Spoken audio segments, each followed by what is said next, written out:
സുന്നികളെ കാഫർ വിളിച്ചതിന്റെ പരിണിതി താൻ ഇന്നും അനുഭവിക്കുന്നുണ്ടെന്ന് മകൻ ബഷീർ മാസ്റ്റർ സാക്ഷ്യപ്പെടുത്തുന്നു.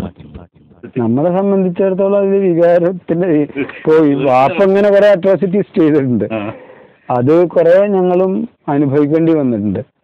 അപ്പൊ അതുകൊണ്ടാണ് ഈ സൽസബീൽ എന്ന് പറഞ്ഞാൽ അത് രണ്ടാമത് പുനഃപ്രസിദ്ധീകരിക്കാൻ, വാപ്പാക്ക് ശേഷം പ്രസിദ്ധീകരിക്കാൻ പരിപാടിയിട്ടു. ഇപ്പൊ എൻ്റെ വളരെയധികം സുഹൃത്തുക്കൾ ഉണ്ടായിരുന്നു. അപ്പൊ ഞാനത് വേണ്ട, അത് ഒരു പിന്നെ കൂടുതൽ വേണമെങ്കിൽ അതിന് എല്ലാ മതങ്ങൾക്കും ഉപകാരപ്രദമായ രീതിയിലുള്ള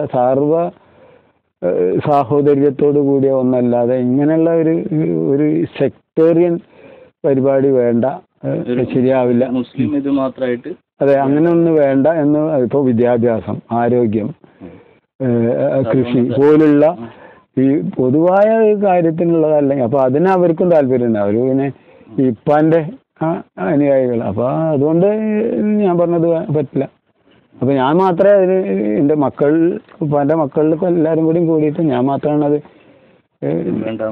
കണിശമായിട്ട് വേണ്ടെന്ന് പറഞ്ഞു.